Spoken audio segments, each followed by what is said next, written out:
और हम सब लोग जो फॉलो करते हैं सम्राट अशोक के एडमिनिस्ट्रेशन को फॉलो करते हैं, ना कि ब्रिटिश गवर्नमेंट को करते हैं। इस तरह के जो मिथ हैं और जो इसकी रॉन्ग परसिस्टेंस हैं, डिस्टॉर्टेड और डायल्यूटेड फॉर्म में जो हमें बताया जाता है, ये सत्य जो है हमारे सामने, हमारे बीच में आप ही लोग लेके आ सकते हैं, लेकिन आपको पढ़ना पड़ेगा। उसके लिए खुद पढ़ना पड़ेगा, किसी दूसरे पर निर्भर मत रहिएगा।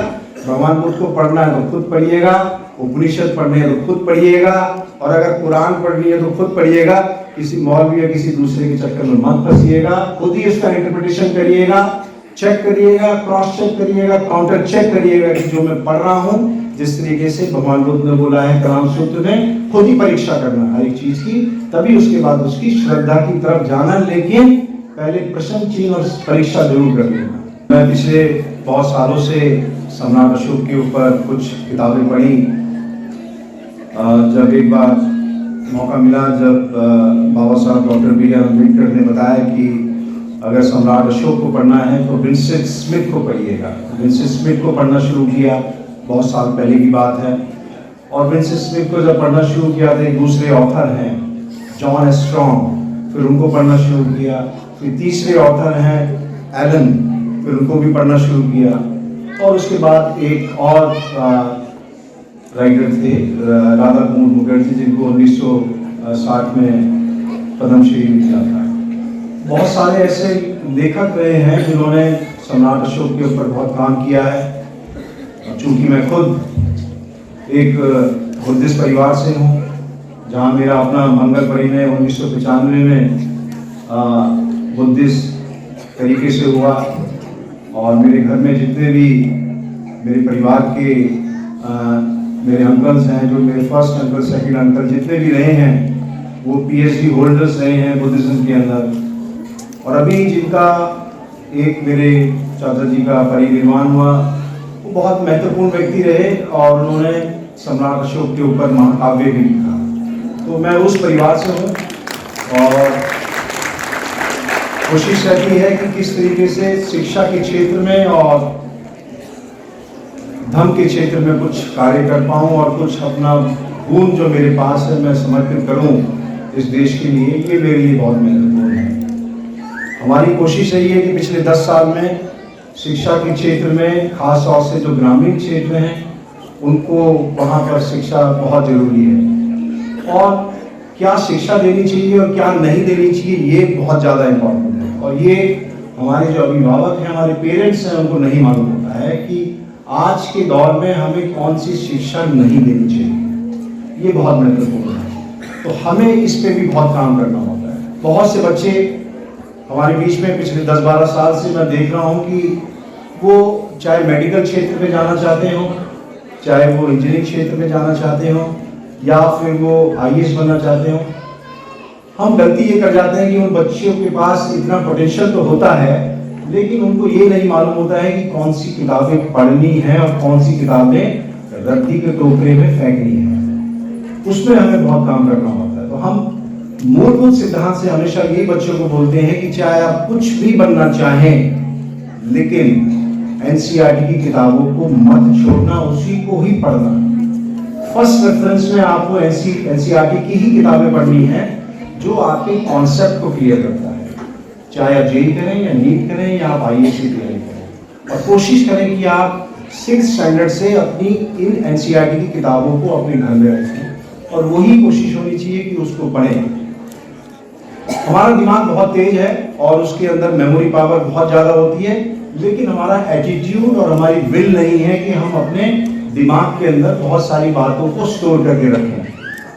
मुझे याद है, मैं अपने आप को स्टूडेंट समझता हूँ बाबा साहब की राइटिंग एंड स्पीचेस का, और मैं बुद्धिज्म का अपने आप को स्टूडेंट ही समझता हूँ। और मैं चाहता हूँ कि जो मेरी मृत्यु हो वो एक विद्यार्थी और स्टूडेंट की हैसियत से ही हो। और उसमें कोशिश की है कि मैंने देखा कि एक बार बाबा साहब की एक वॉल्यूम 17 पढ़ रहा था, तो उसमें मुझे मालूम चला कि एक बार लंदन से वो वेनिस जा रहे थे। हालांकि दोनों मैंने कंट्री देखी हुई हैं, तो as a international police officer की हैसियत से यूनाइटेड नेशंस के अंदर, तो उन्होंने बोला कि मेरा 6 दिन का सफ़र था, और मेरे वो 6 दिन के शिप के सफ़र में मैंने कुछ बुक्स पढ़ी।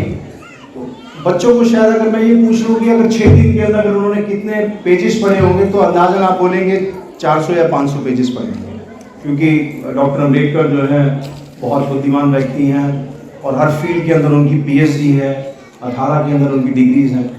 तो तकरीबन हम यही सोच के चलते हैं, लेकिन आपको आश्चर्य होगा कि इन्होंने 6 दिन के अंदर 8000 पेज पढ़े थे और सिर्फ 2 घंटे सोए।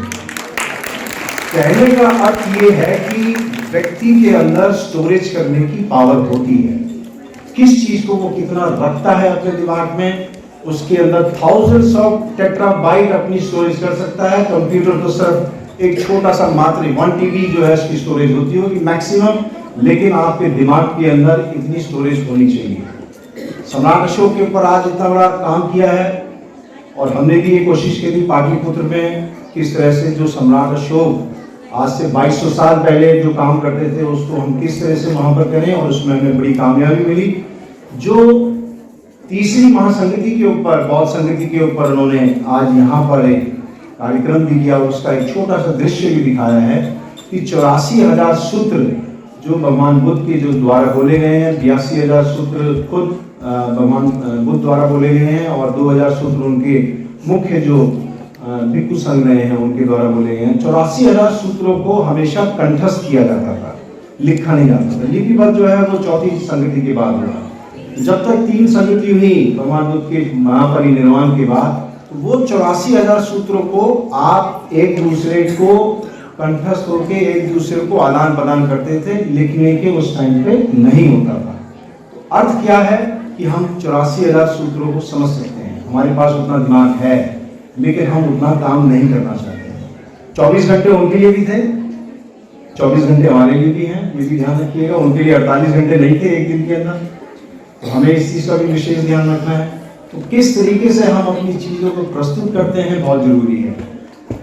टाइम डिसिप्लिन बहुत जरूरी है। जो हमारे स्टूडेंट्स हैं और हमारे जो पेरेंट्स हैं, अपने घर के अंदर एक डिसिप्लिन बहुत अच्छा रखें।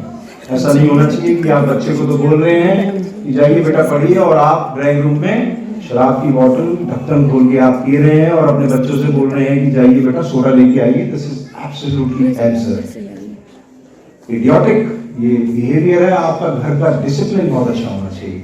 जिस घर का डिसिप्लिन बहुत अच्छा होता है उस बच्चे, उस घर के एवरेज बच्चे भी कामयाब हो जाते हैं। उसके लिए जरूरी नहीं है कि हमें किसी तरीके से हमें इंटेलिजेंट बनना है, लेकिन जिस घर का डिसिप्लिन बहुत अच्छा है, अगर बच्चा पढ़ रहा है तो आपको भी न्यूज़पेपर पढ़ना पड़ेगा, कोई बुक उठा के पढ़नी पड़ेगी, उसका एक डिसिप्लिन मेंटेन करना पड़ेगा। आज की डेट में सबसे ज्यादा कल्प्रिट अगर कोई चीज है जिसको हम दोष दे सकते हैं तो वो है स्मार्टफोन। उसका पूरा डिसिप्लिन मेंटेन रखिएगा, कब उसको यूज करना है और कब नहीं करना है इसका जरूर इस्तेमाल रखिए, उसी तरीके से आपको रहेगा। बुक रीडिंग खत्म होती जा रही है, नेक्स्ट जनरेशन हमारी है, ये बुक रीडिंग खत्म कर रहे हैं, इसको खत्म मत होने दीजिएगा। बुक रीडिंग रखिए, अपने ड्राइंग रूम के अंदर एक छोटी सी लाइब्रेरी जरूर बनाइए, क्योंकि हमारा उद्देश्य ये होता है कि ग्रामीण क्षेत्र में जाके कोई अगर हमें कोई ये कमरा मिल जाता है तो हम कोशिश करते हैं कि वहाँ पर कुछ बुक्स रख दें वहाँ पर और वहाँ पर कुछ पढ़ें। हमारे बच्चे इंजीनियर डॉक्टर तो बन जाते हैं, लेकिन जैसा मैडम यादव से बात हो रही थी, मैं यही बोल रहा था कि उनका सामाजिक, सांस्कृतिक और राजनीतिक सोच अच्छी नहीं होती है, वो उसके गुलाम होते हैं। कोई भी आता है गुरु, वो उसको मानने लग जाते हैं, क्योंकि हमें इंस्टेंट चाहिए, हमें सब कुछ एकदम चाहिए कि भैया ये गुरु अच्छा है, ये हमें एकदम दे देगा, ये हमें चमत्कार करके दे देगा। तो ये हमारा जो बच्चों का और हमारे बीच में जो सामाजिक, सांस्कृतिक और political, social culture and politics जो हमारी सोच है, इसका हमें खुद ही ठीक करना पड़ेगा, खुद ही पढ़ना पड़ेगा। जो बुद्ध ने बोला है, कबीर ने बोला है, रैदास ने बोला है, सम्राट अशोक बोल गए, बाबा साहब बोल गए, सावित्रीबाई फूले बोल गई, झलकारी बाई बोल गई, उनको हमें ध्यान रखना है। ये अभी भी कहीं ना कहीं हमारे देश के इतिहास से खोए हुए हैं और इनको फिर से पुनः स्थापित करना है। और किस तरीके से आप सावित्रीबाई फूले को आप पुनः स्थापित कर सकते हैं? अगर वो 1848 में अगर वो 8 बच्चों से स्कूल खोल सकती है, चाहे वो किसी की भी जाति की हो, चाहे वो ब्राह्मण की हो या शूद्र की हो, उसको तो अपना एक बच्चियों को आगे लेके जाना है। और वो बाद में फिर यही बोलती है कि लोग मेरे ऊपर कीचड़ पत्थर फेंकते रहे और मैं भारत की बेटियों को पढ़ाती गई। इस चीज़ का हमें उसका उद्देश्य समझना है और उसी उद्देश्य से हमें काम करना है। और हमेशा बोला है, भारत का संविधान बोलता है कि जस्टिस, लिबर्टी, इक्वलिटी, ये तीनों चीजें हमने फ्रेंच रेवोल्यूशन से नहीं ली है। इस तरह की भ्रांति ना रखें, ये सब जो है बुद्धा से ली गई है। और ये बाबा साहब डॉक्टर बी.आर. अम्बेडकर ने बहुत स्पेसिफिकली बोला है कि कृपया करके इस तरह के आरोप ना लगाए करें कि भारत का संविधान की अगर मैंने सारी चीजें ली हैं तो सम्राट अशोक से ली हैं, भगवान बुद्ध से ली हैं और अपनी संस्कृति से ली हैं। कुछ ऐसी बातें हैं जो उन्होंने अमेरिकन कॉन्स्टिट्यूशन और फ्रेंच अफ्रीकन और बाकी दूसरी कॉन्स्टिट्यूशन ली होगी, लेकिन मूलभूत सिद्धांत हमारे प्रीएम्बल्स, हमारे शेड्यूल्स, हमारे आर्टिकल्स, जिसमें एक महिला का उत्थान होना है, वो पूरा का पूरा भगवान बुद्ध से ही लिया गया है। और इसको सम्राट अशोक से लिया गया कि किस तरीके से महिलाओं का जिस देश में उत्थान नहीं होता है उस देश की तरक्की भी अच्छी नहीं होती है। तो हमें उनको भी देखना है। और अंत में मैं सिर्फ 2 बातें और बोलूंगा, क्योंकि सब लोग शायद आप घर जाने का समय भी हो गया है, क्योंकि लंच टाइम भी हो गया है, कि अपना पैसा अपने बच्चों की उच्च शिक्षा के लिए रखें, हाई स्टडीज के लिए रखें।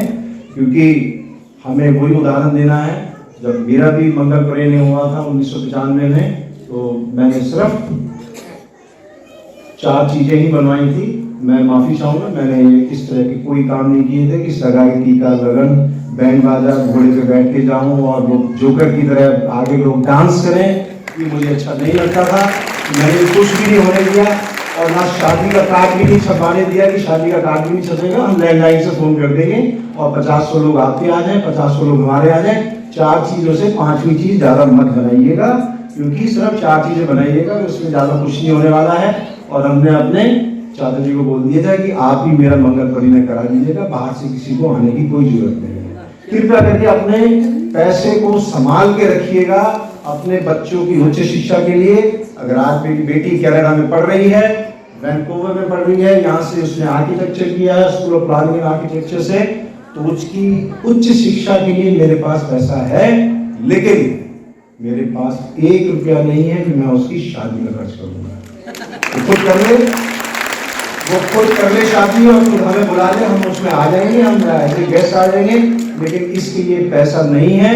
और एक और उसके साथ एक टर्म्स कंडीशन, एक शर्त रखी गई थी कि आप जितना भी पैसा कमाएंगे उसका 25% पैसा, चाहे आप लंदन में रहिए, कनाडा में रहिए, हमारे देश के ग्रामीण क्षेत्र के बच्चों के उच्च शिक्षा के लिए करके इस सारी बातों का ध्यान रखेंगे। मैं बहुत कम शब्दों में आपको ये बोला है, क्योंकि सम्राट अशोक के ऊपर हमने भी थोड़ा अध्ययन किया है एक एज ए स्टूडेंट की हैसियत से।